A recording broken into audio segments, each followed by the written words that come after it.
Esta semana en el Congreso de la Unión, la Cámara de Diputados avaló la Ley de Ingresos para el ejercicio fiscal 2015, en la cual se establecen los ingresos que obtendrá el Estado a través de la recaudación de impuestos. Veamos cómo se desarrollaron los trabajos en el Pleno de San Lázaro.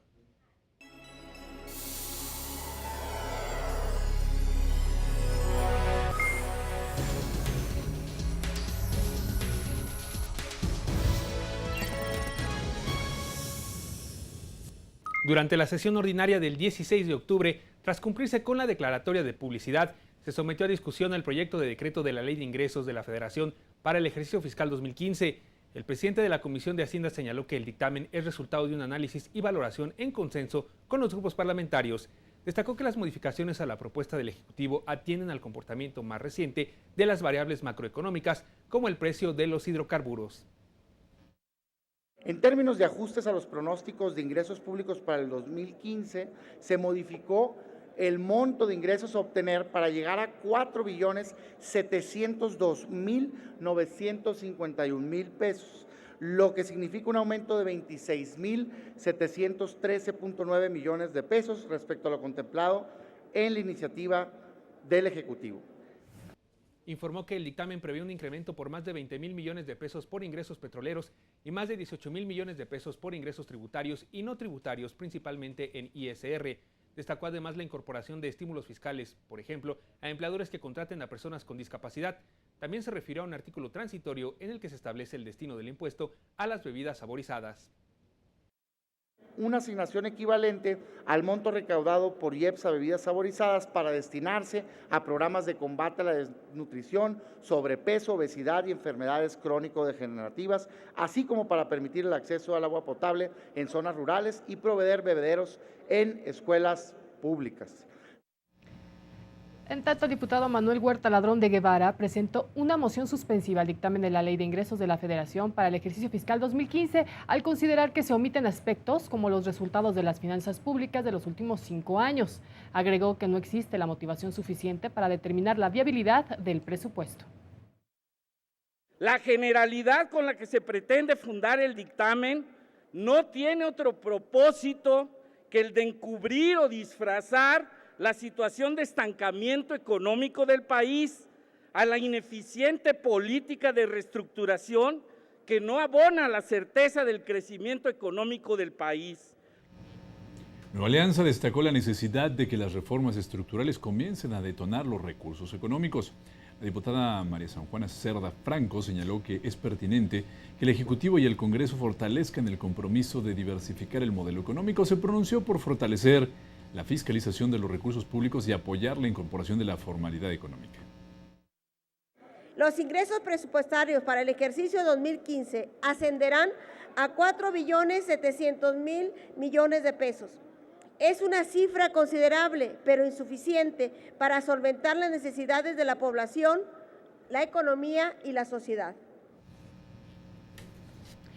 Por su parte, el diputado del PT, Adolfo Oribe Belinguer, aseguró que se requieren políticas macroeconómicas anticíclicas, así como el impulso de políticas que permitan salir del estancamiento estabilizador de los últimos 7 lustros.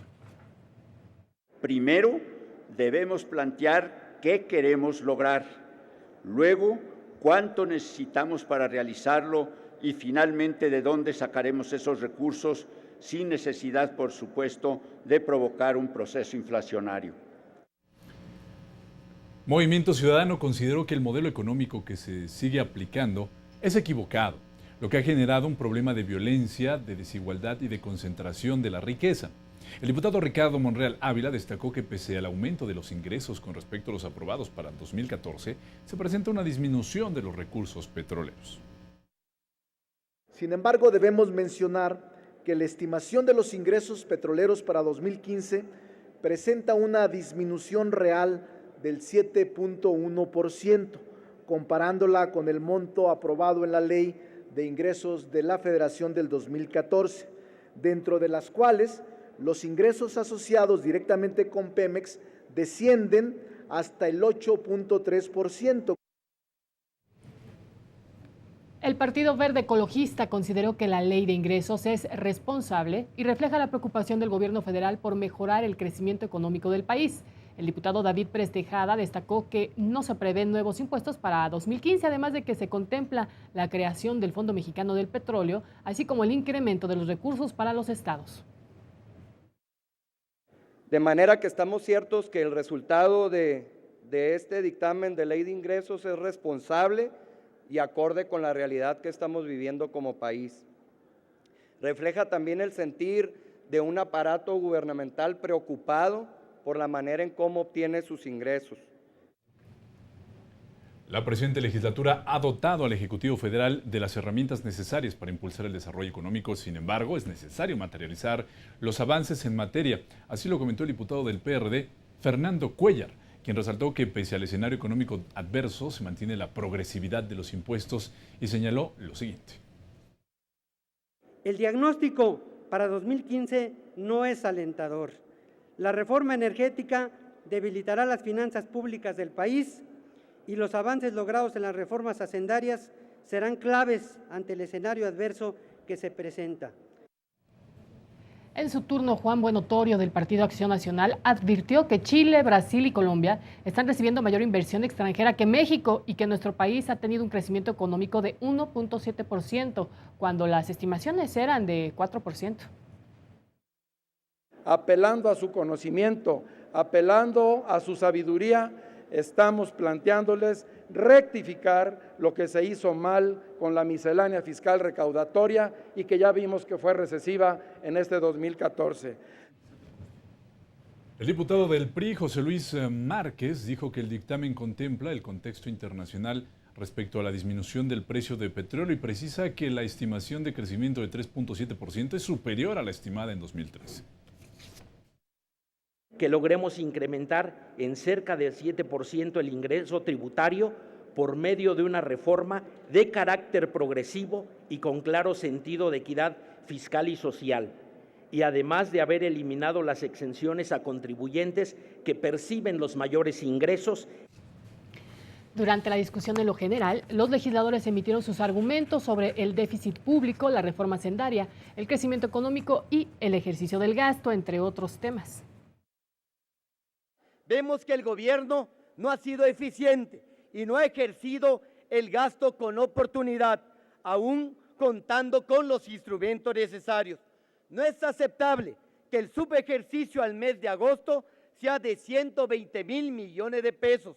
Se propone un crecimiento en un 3.7 para el ejercicio fiscal del 15 a partir del impulso de la economía que se hará a través del gasto público federal. Hasta el mes de agosto de este año, la deuda bruta acumulada del sector público en proporción al PIB fue de 39.9%. El modelo contributivo que nos han impuesto es una real contrarreforma puesta en práctica desde el año pasado por el PRI y por el PRD. Efectivamente, en el 2013, el gobierno federal propuso una ley de ingresos atentatoria a los intereses de las familias mexicanas. A pesar de las opiniones vertidas en esta tribuna, como única ocasión en la historia, fue aprobado por unanimidad en la comisión.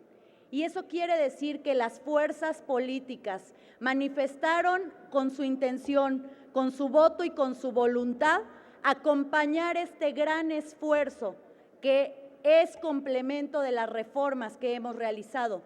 Y si ya no hay nuevos impuestos, no es porque estemos mejor como país.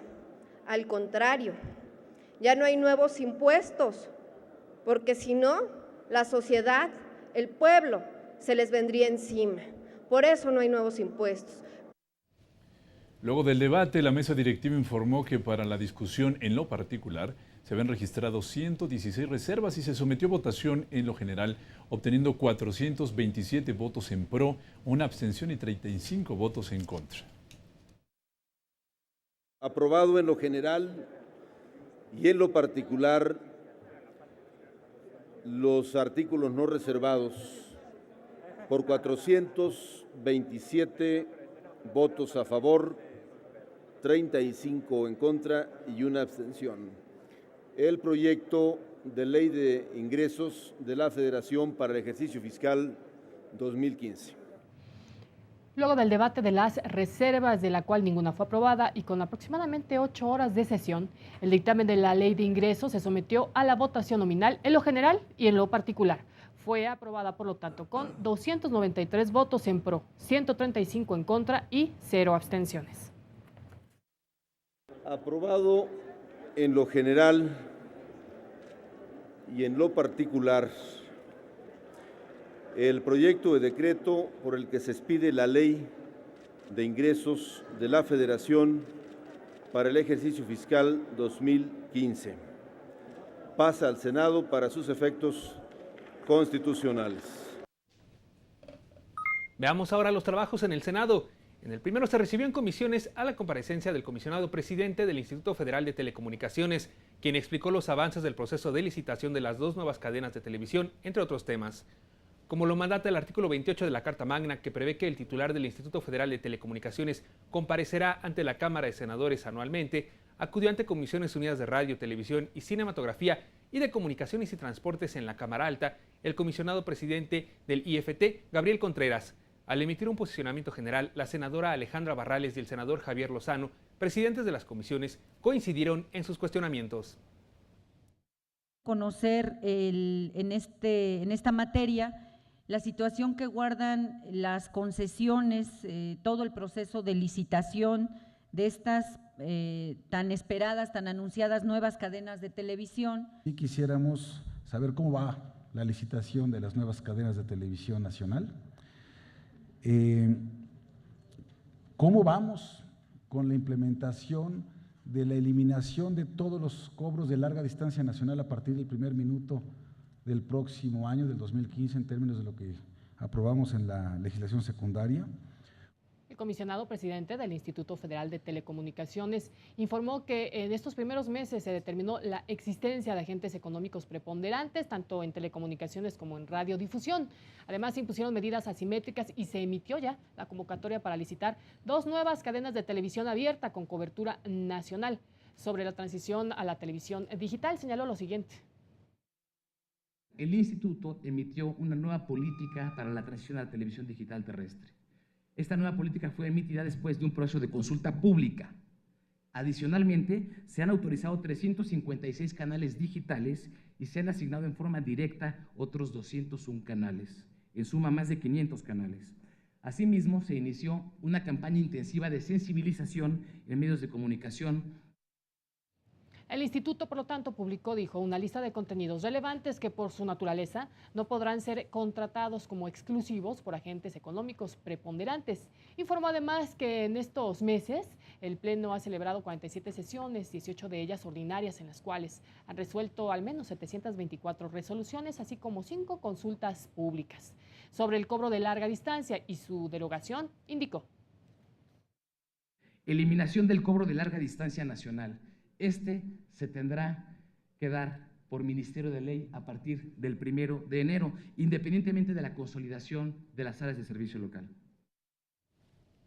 En la primera ronda de preguntas y respuestas, la fracción del Partido Verde cuestionó a los integrantes del Pleno del Instituto Federal de Telecomunicaciones respecto a la determinación y proceso de consulta pública de los agentes preponderantes en este sector. Me gustaría preguntarle las razones por las cuales no se ha hecho la consulta pública, si ustedes consideran que no es necesaria y por qué. En este caso, la resolución se emitió con anterioridad a que entrara en vigor la ley. Estamos verificando el cumplimiento de las condiciones tales como fueron impuestas al agente económico preponderante y en ese caso no se previó el proceso de consulta pública. Bueno, en tanto, la entrega de televisores en el marco del llamado apagón analógico y su posible uso electoral por parte del gobierno federal fue parte de los cuestionamientos de la fracción del PRD. ¿Cómo se implementará este programa que ahora involucra la entrega de 13.8 millones de televisores obsequiados a población de escasos recursos en un lapso de 18 meses? Nos preocupa el uso electoral que pudiera dársele. El Instituto Federal de Telecomunicaciones tiene el deber de ordenar el apagón analógico y conserva la parte regulatoria, pero toda la parte relacionada con la entrega de dispositivos y dónde se entregan es algo que es ajeno al instituto. Por su parte, el senador de Acción Nacional, Javier Corral Jurado, celebró que Pleno del Instituto a acudir al Senado. Consideró en ese sentido que hay una falta de coordinación con la Secretaría de Comunicaciones y Transportes sobre la televisión digital terrestre. El senador de Acción Nacional también cuestionó a los comisionados las razones por las cuales las sesiones del Pleno no son públicas. O sea, ¿cómo se va a determinar el cumplimiento de que las sesiones del Pleno del Instituto Federal de Telecomunicaciones sean públicas? O, la pregunta más concreta, ¿cuál es su interpretación de sesiones públicas? Antes las sesiones no lo eran, porque había suspensión. Ya no la hay.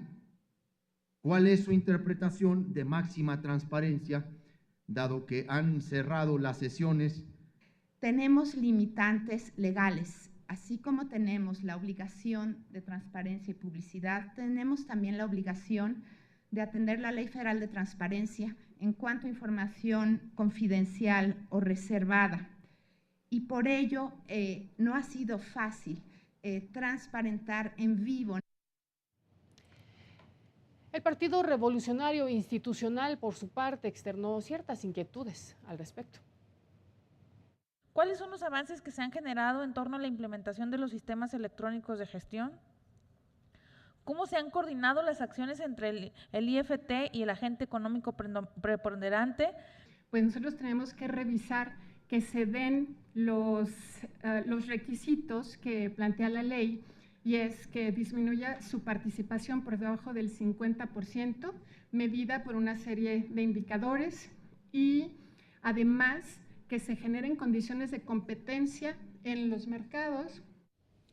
Bueno, por parte de la fracción del Partido del Trabajo, el tema de la posibilidad de existir monopolios en el rubro de la televisión abierta fue tema para dialogar con los comisionados del Instituto Federal de Telecomunicaciones.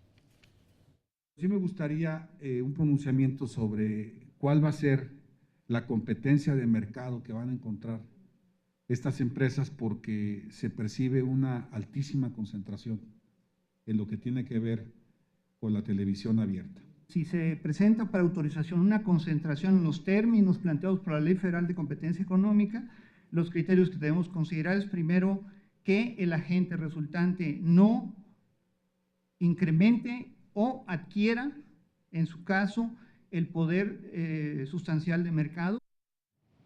En otros trabajos del Senado de la República, las Comisiones Unidas de Derechos Humanos y Justicia aprobaron por unanimidad el acuerdo por el que se emite la convocatoria para la elección o reelección de la persona que presidirá la Comisión Nacional de los Derechos Humanos. La convocatoria está dirigida a asociaciones civiles y organizaciones sociales, instituciones académicas y de investigación, colegios de profesionales, organismos públicos y privados y personas del público en general, quienes podrán proponer candidatas y candidatos a la presidencia del organismo autónomo para el periodo 2014-2019.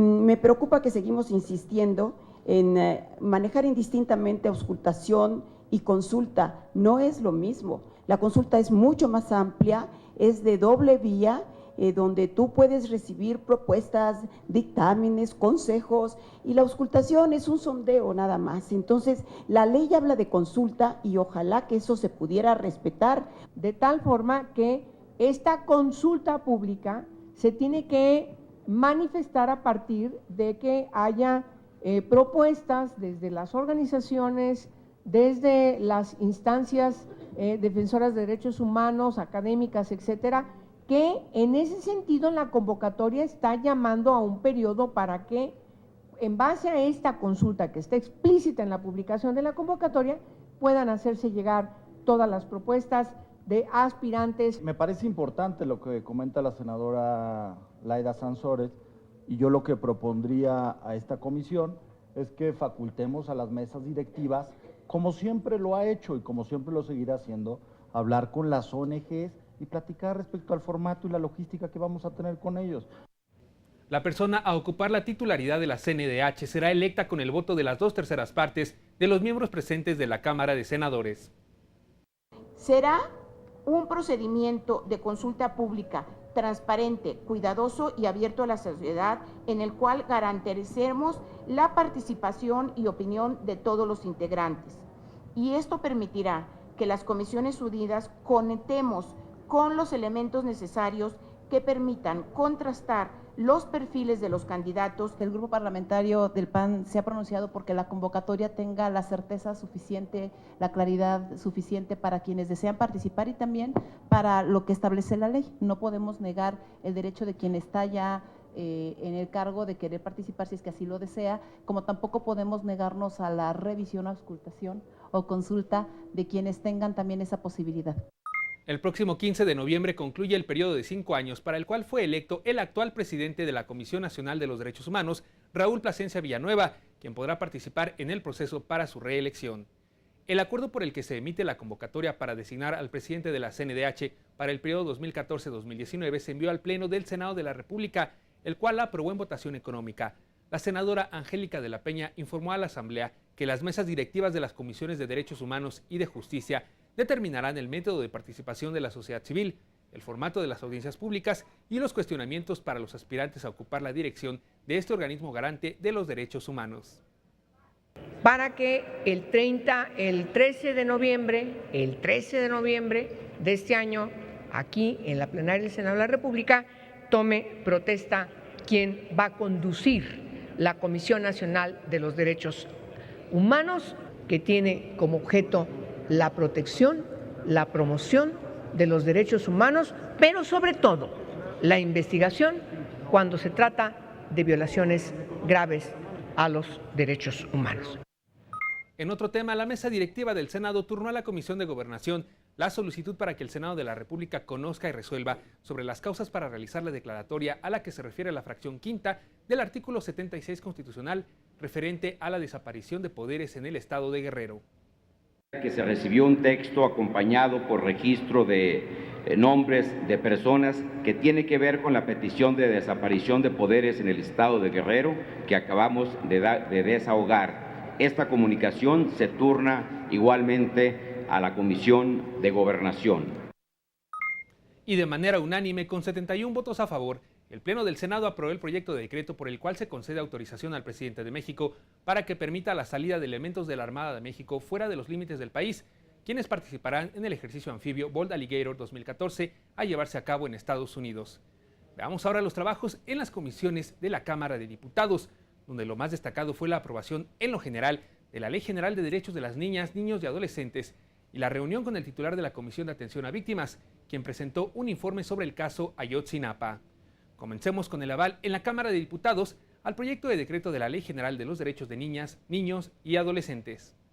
La Comisión de Derechos de la Niñez aprobó en lo general el proyecto de decreto de la Ley General de los Derechos de Niñas, Niños y Adolescentes y se reforman diversas disposiciones de la Ley General de Prestación de Servicios para la Atención, Cuidado y Desarrollo Integral Infantil. La presidenta de la comisión fundamentó el dictamen. Expresa la prohibición de contraer matrimonio antes de los 18 años, que menciona el derecho a la integridad personal y una vida libre de violencia, que eso también es trascendental, que previene el trabajo antes de los 15 años, que establece medidas para prevenir el embarazo adolescente de niñas y adolescentes. Posteriormente, cada grupo parlamentario presentó sus argumentos para votar la iniciativa.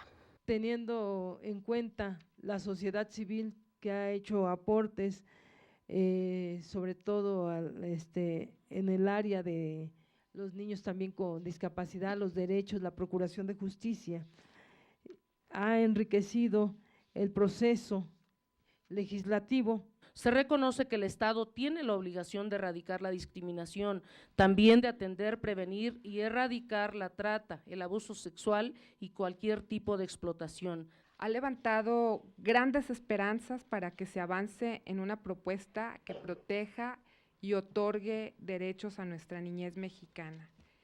Ha levantado también distintas inquietudes en la opinión pública, en la sociedad civil. Nosotros tendríamos que haber avanzado hacia el sistema de garantías de los derechos de las niñas, niños y adolescentes y nos estamos quedando en el Sistema Nacional de Protección Integral. Nos preocupa, tal y como ella lo dijo, que se respete la libertad de expresión en nuestro país sin que ello afecte o amenace el interés superior de las niñas, niños y adolescentes. Entre los principales puntos a destacar de esta ley se encuentran el derecho a una vida libre de violencia que obliga a las autoridades federales a tomar medidas si se percatan de hechos de violencia contra los infantes.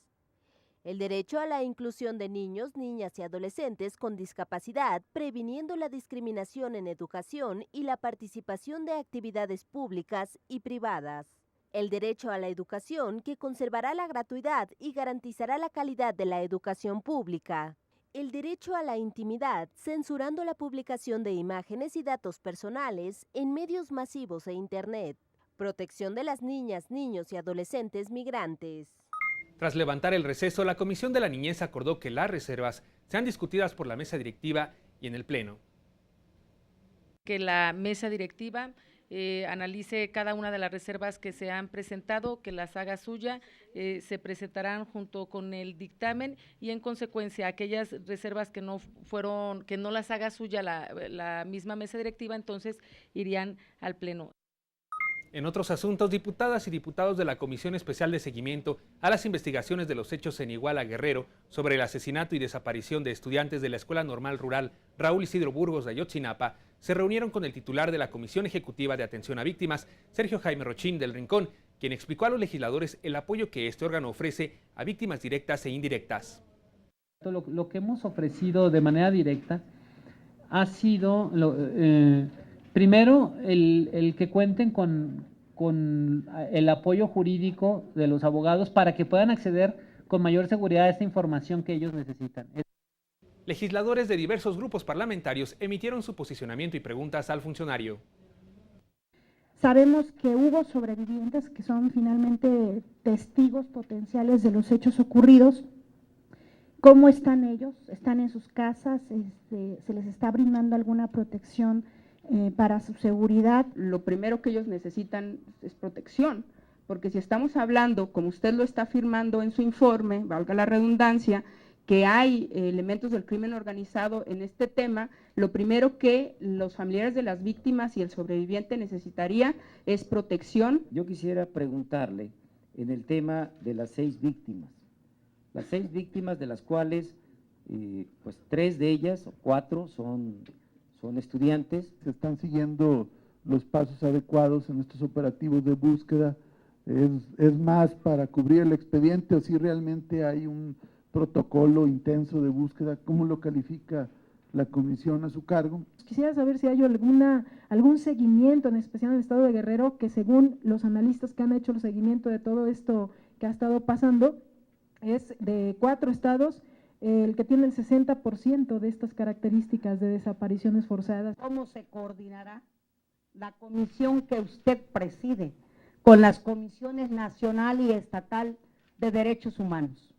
¿Cómo están coordinados? ¿Cómo se van a coordinar? Y en más información, la Comisión Bicameral de Seguridad Nacional sostuvo una reunión de trabajo con la Subsecretaría de Asuntos Jurídicos y Derechos Humanos de la Secretaría de Gobernación, Lía Limón García, el presidente de la Comisión Ejecutiva de Atención a Víctimas, Sergio Jaime Rochín del Rincón, y con el también comisionado de este organismo, Julio Antonio Hernández Barros. Y el tema central hoy fue el asunto de la atención a las víctimas. Yo creo que esa es la prioridad. Y cuando me refiero a la atención a las víctimas, tiene que ver, además de la atención de los muchachos que están heridos, pues tomar las nuevas precautorias para proteger a los familiares, a los propios muchachos y atender lo que es la demanda fundamental, la presentación con vida de los 43 normalistas de Ayotzinapa. Adicionalmente, el legislador informó que se reunirán con funcionarios del Gabinete de Seguridad Nacional por la desaparición de los normalistas de Ayotzinapa. Gracias por acompañarnos en una emisión más de este resumen semanal. Les recuerdo que para mantenerse informado día tras día, puede sintonizarnos en Noticias del Congreso de lunes a viernes a las 8 de la noche. También visítenos en nuestras redes sociales. Estamos en Facebook, YouTube y Twitter.